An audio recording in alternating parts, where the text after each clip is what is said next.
হয়েছে? এইসব আবার কি হয়েছে? পল্টু, দেখছিস তো কাল রাতে গ্রামে কি হয়েছে?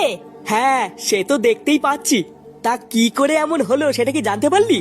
না রে পল্টু, তেমন কিছু জানা যায়নি। তবে গ্রামের সবাই বলছে এটা নাকি কোনো ডাইনির কাজ। ভালো করে তাকিয়ে দেখ, মনে হচ্ছে গলার কাছে কে যেন কামড় দিয়ে সব রক্ত চুষে নিয়েছে। এই যে চোদনা শুধু কি রক্ত চুষেছে নাকি?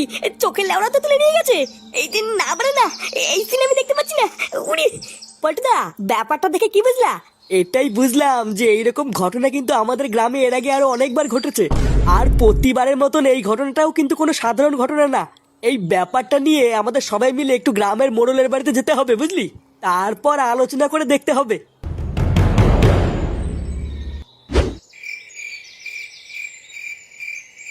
তা মোড়ল মশাই, গ্রামে কি হয়েছে সবই তো শুনলেন, এবার বলুন কি করা যায়? দেখো, এই বিষয়ে আমি আর তোমাদেরকে কি বা বলবো আর কি বা করবো বলো। আমি হইলাম গিয়ে এই ভাতারবাড়ি গ্রামের ছোট্ট একটা মোড়ল, তাই না? সেইখানে দাঁড়ায় আমার কাজ হইলো কিনা গ্রামের যদি কেউ অপরাধ করে তার শাস্তি দেওয়া। এখন এর থেকে বেশি তো আমি আর কিছু করতে পারতেছি না, তাই না? কিন্তু মোড়ল মশাই, আপনি যদি আমাদের পাশে থাকতেন তাহলে আমরা আসল দোষীকে খুব তাড়াতাড়ি খুঁজে বের করতে পারতাম। আমরা যদি তাড়াতাড়ি দোষীকে ধরতে না পারি তাহলে হয়তো গ্রামে আরো বড় বিপদ আসবে। দেখো পল্টু, হ্যাঁ মানতাছি তোমরা একটা ক্লাবের সদস্য, তোমাদের একটা দায়িত্ববোধ আছে। কিন্তু তোমরা ছাড়াও তো এই গ্রামে আরো 2-4টে ক্লাব আছে নাকি?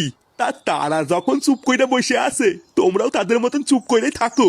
এইটা হইলো কি পুলিশের কাজ। তা এই বিষয়ে শুধু আমি কেন, তোমাদেরকে কেউই সাহায্য করতে পারবে না। চুদির ভাই, তা কি বলছে মোড়ল হয়েছে তুমি যে কোনো সাহায্য করতে পারবে না? গ্রামে সবাই মরে যাচ্ছে আর উনি বসে বসে বাজ হচ্ছে। চোদনা মোড়ল হয়েছে উনি, গুদের মোড়ল। চল তো বলতে চল, এইসব বাচ্চাদের কাছে থেকে না কোনো লাভ হবে না, বুঝলি?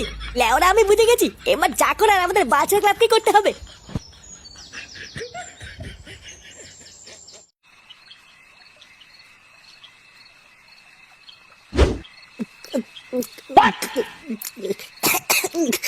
লেওরার বাল কোনো চুদ নাই, কোনো কাজের না, জানিস তো? ওদা, আমরা কত আশা করে গেলাম, ভাবলাম গ্রামের মোড়ল হয় হয়তো কোনো সাহায্য টাহায্য পাবো। আর বুকাচুদা মোড়ল বলে কিনা এটা নাকি উনার কাজ না। তা উনার কাজটা কি? হ্যান্ডেল মারা। চোদনা, আমি যদি গ্রামের মোড়ল হতাম না তাহলে দেখিয়ে দিতাম চোদন কাকে বলে। হ্যাঁ, সবই তো বুঝলাম, কিন্তু তুইও তো খোঁজে যাচ্ছিস কেন? কোন বাল কি করলো কি না করলো ওসব আমাদের দেখে লাভ নেই। আমরা আমাদের দায়িত্ব পালন করলেই হবে।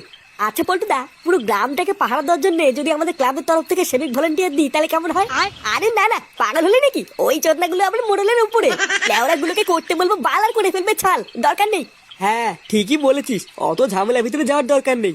দাঁড়া, কাল সকালটা হোক, তারপরে ঠান্ডা মাথায় ভেবে দেখতে হবে আমাদের ক্লাবের তরফ থেকে গ্রামের সেফটির জন্য কি করা যায়।